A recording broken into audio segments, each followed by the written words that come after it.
So, sir, welcome, sir. Welcome to our another episode of Thoughtful Leader series by College Dunya. And so, we will start with the interview. So, my first Yes. question to you will be: how has XIMB consistently maintained over the years as one of the top business schools of India? Yeah, thank you, Akankya, for a good introduction of myself. And yes, certainly, I welcome you for this initiative and for the potential students in the field of management education. Okay. So, XIMB was set up on a strong foundation, which is typically based on the Jesuit spirit of the Magis. It means greater in Latin. And this spirit has been strongly influenced by the vision and mission statement of the institute. Okay, so this vision and mission statement of the institute has been created by all the stakeholders, including faculty, staff, student, and alumni. Okay, uh, our objective is not just to produce only management graduates, but to work in building a just and human society. We are happy that XIMB is among the top 15 business schools in India, and it has been emerged as a business school of global standard. Our competitive advantage basically are the faculty strength, high faculty retention ratio, or the rate. So we typically attract new and experienced faculties, and we also attract new age companies for placements as well. The structure is also critically important. Our internal structure is purely faculty-driven academic process. It is also reflected in the innovative style of teaching, and our faculty members are also free to take up any kind of research they want, and particularly the multidisciplinary research. And hopefully, in the near future, we'll produce some impactful research in the area of management education. And one of the limelight, one of the important aspect of this model, this success story, is the development of a new and innovative track system, wherein our faculty members are engaged under 5 different components. These are basically teaching, research, administration, consulting, and training. All these components are very, very important for the institutional growth and the development. Right. And I strongly believe that we'll be recognized for our contribution to the academic output, research output, consulting output, and while connecting business to the society, and while attaining beyond the best of management education in the country. That is basically we look into. And second question you have rightly pointed out here is the business model, the education model, particularly XIMB model of education. So our objective is to achieve greater excellence. So which is at the core of everything that we teach here in the institute as well as in the university. Our objective is to prepare good, well-rounded person with the required skill in our students. And the students is the center of each of our activity within our university. So we inspire them to be good professionals.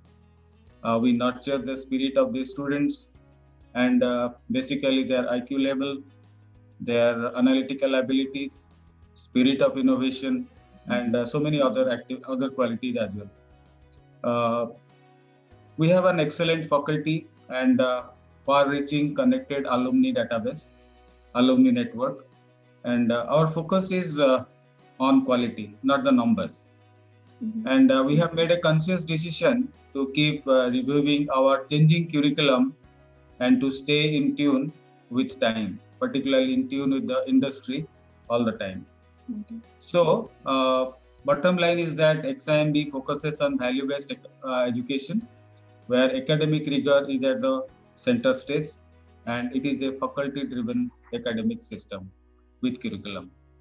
Okay. So, sir, what I have understood is you basically focus on the practical based and more try to make your curriculum more industry ready. So, the students who read there will be enough capable to go out and just excel in their own market, in their own domain. Yes. You are right, Akankya. Basically, or traditionally, we can say that we focus on experiential learning, on-hand learning. So this is typically embedded in our curriculum, and summer projects, particularly the internship projects, Right. live corporate projects, and we also invite so many senior corporate people, corporate executives to the classroom through immersion programs.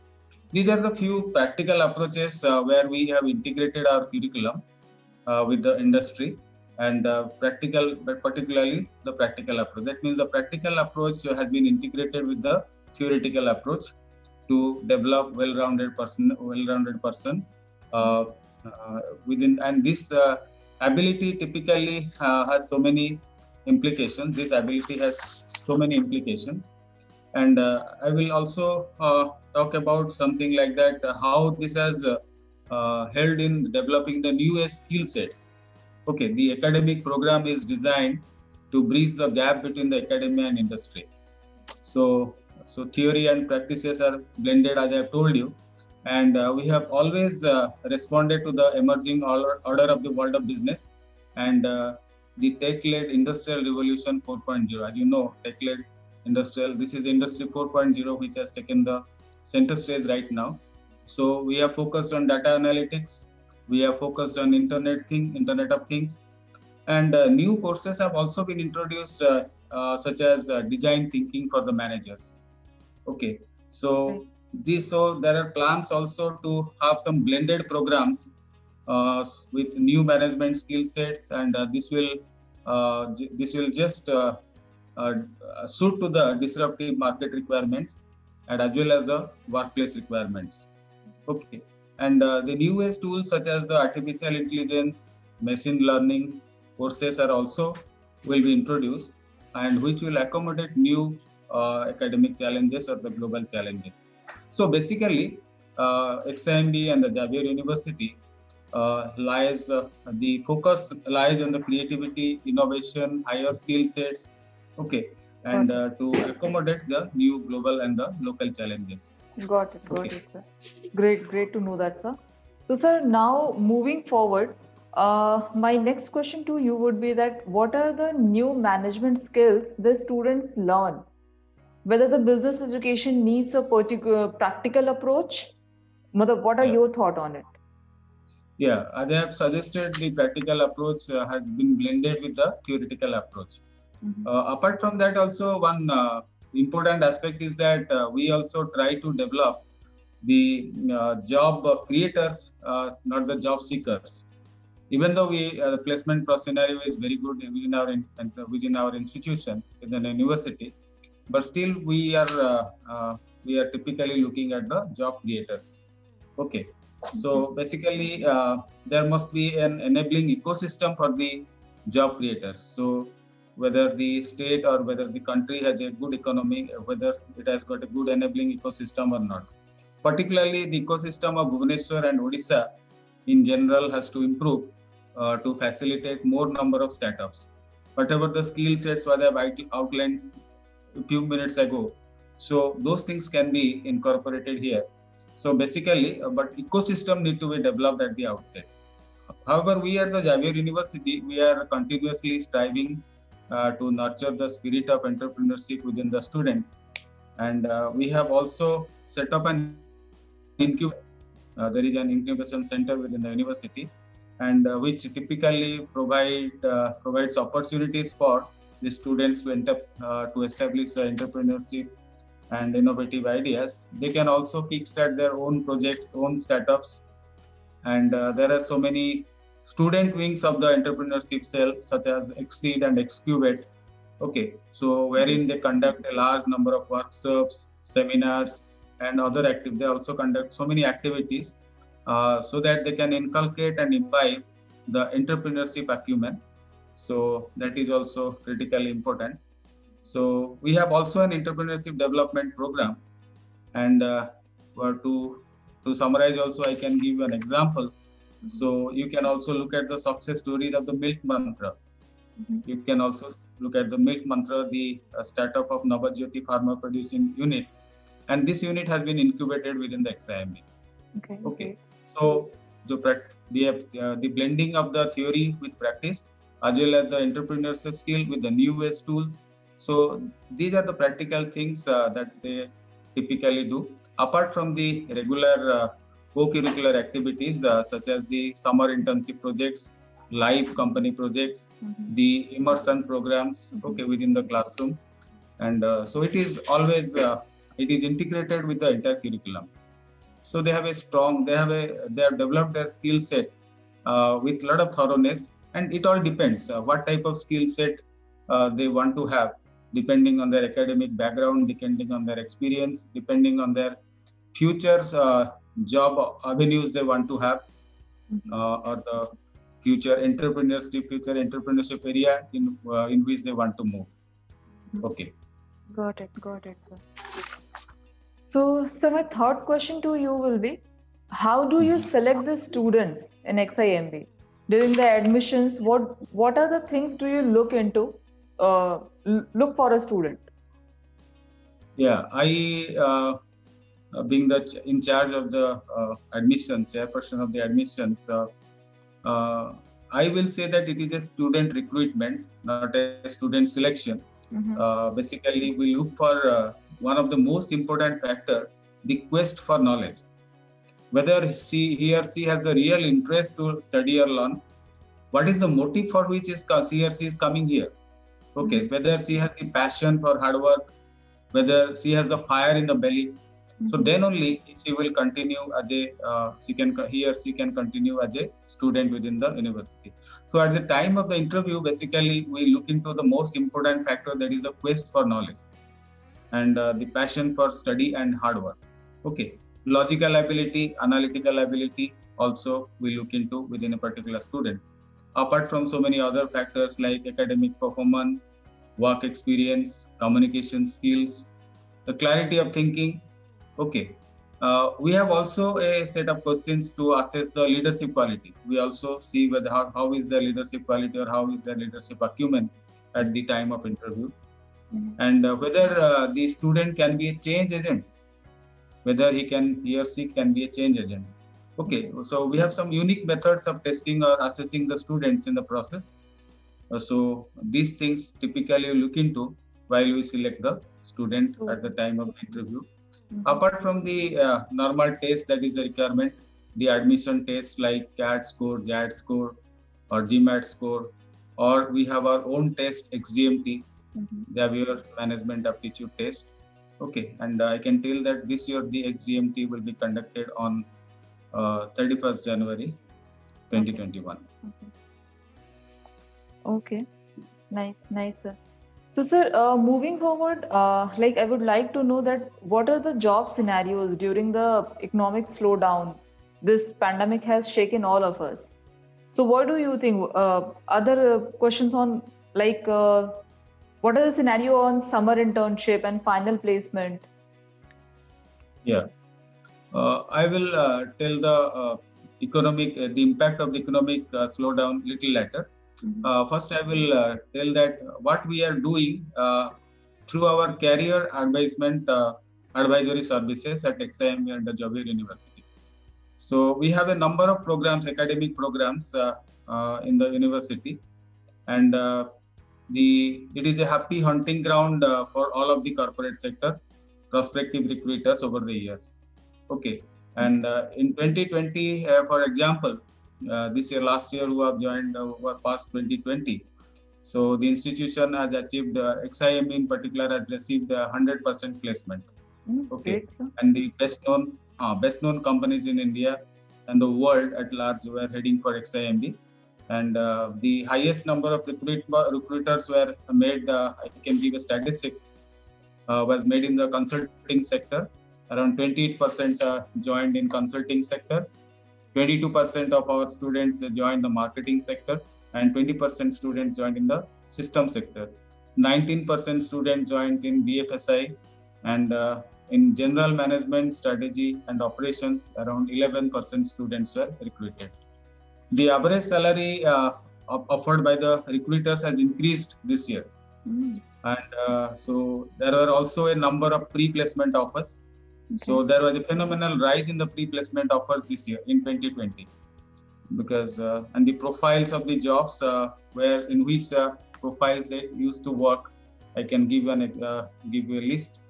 So they have joined typically in the risk management, strategic consulting, corporate planning, corporate finance, equity research, market analyst, marketing, sales and distribution, product management, supply chain management, business consulting, business transformation and strategy, IT consulting and business development. Okay. And this year we have hosted a large number of new recruiters as well. And it is always on the roll. Each and every year we are adding a large number of new recruiters as well.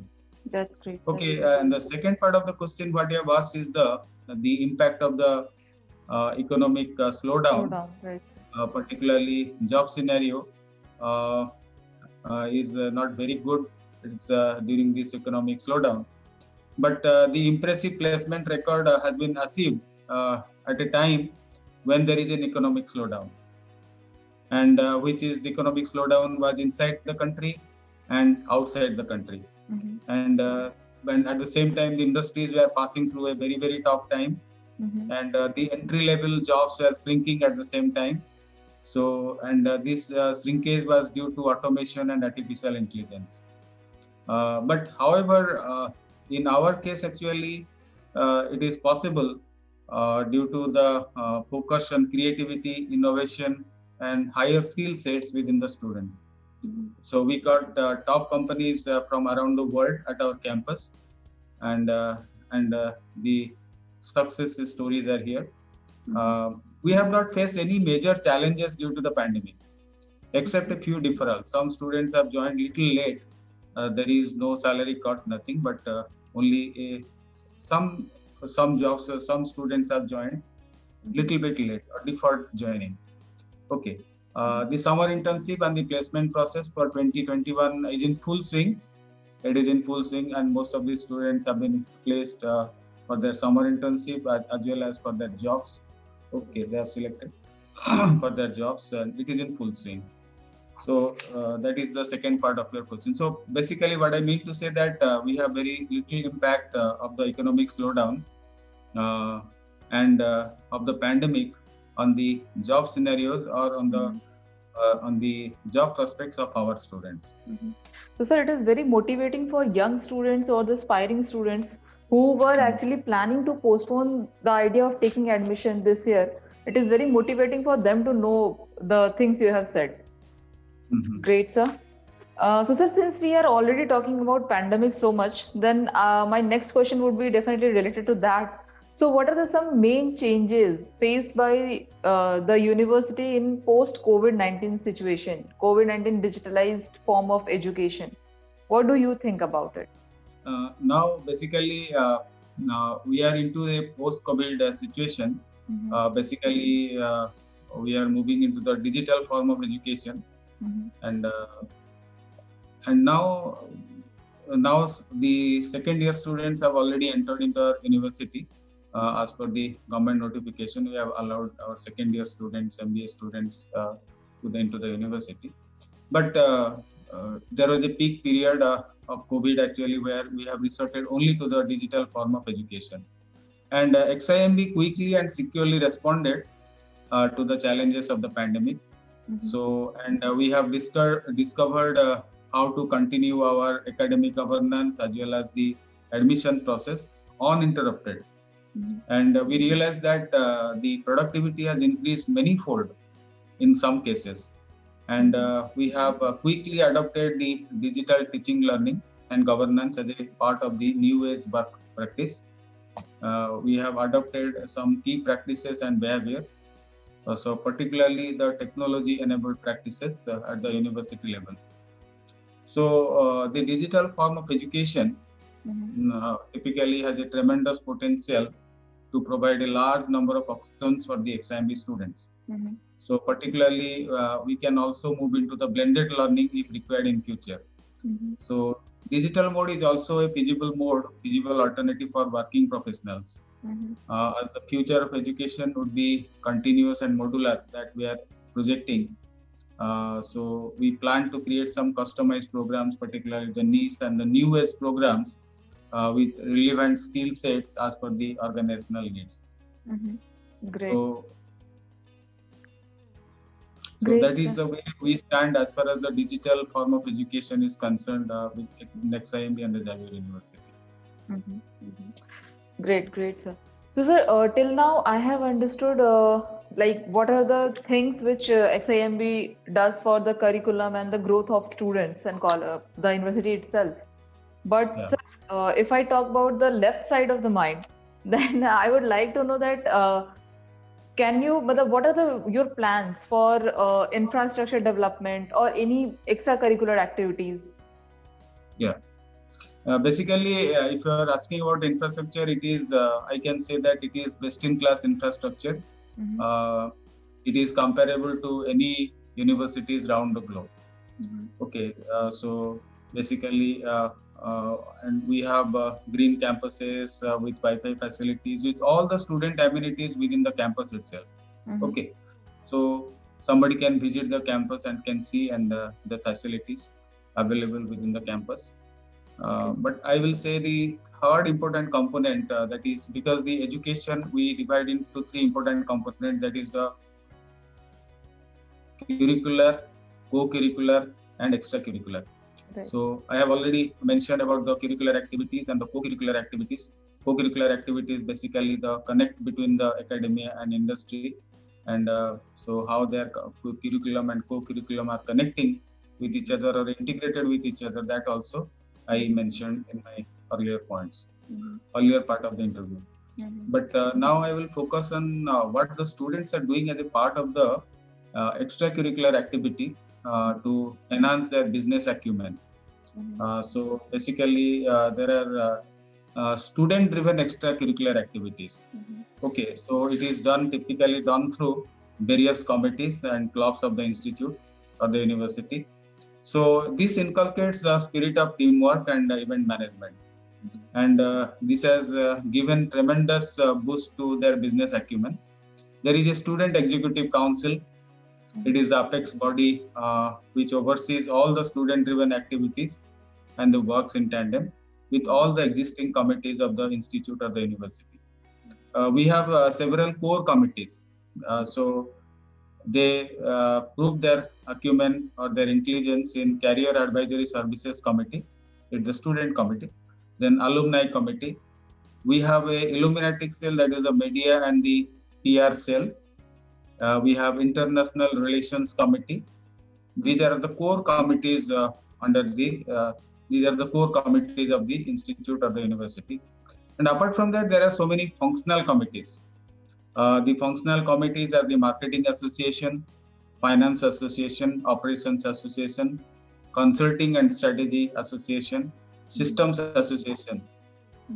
These are basically functional associations. So again, it is there is also a bit of a curriculum also, connecting with the curriculum.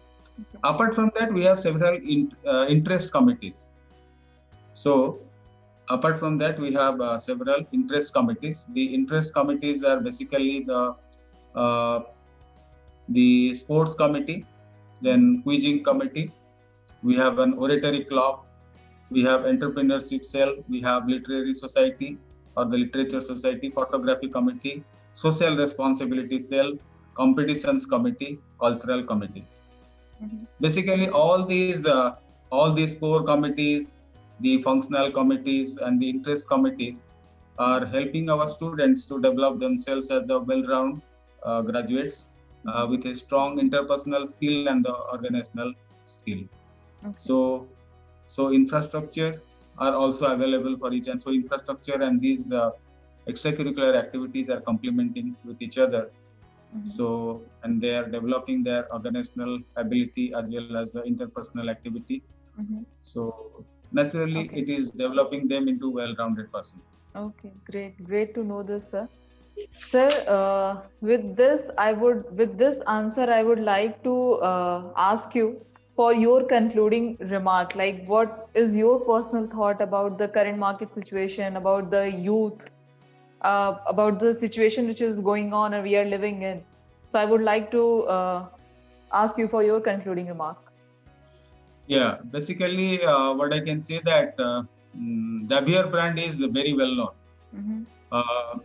It is very in the education space. It is globally known.